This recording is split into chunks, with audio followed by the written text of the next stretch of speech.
soprattutto del sud della Sardegna, però...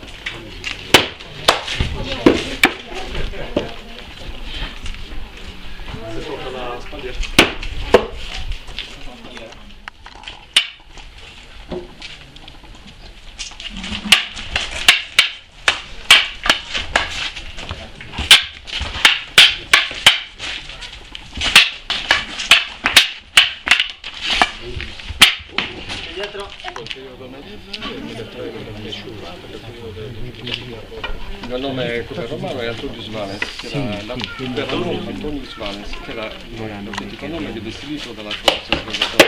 Ma cercando su internet, c'è un riferimento per voi.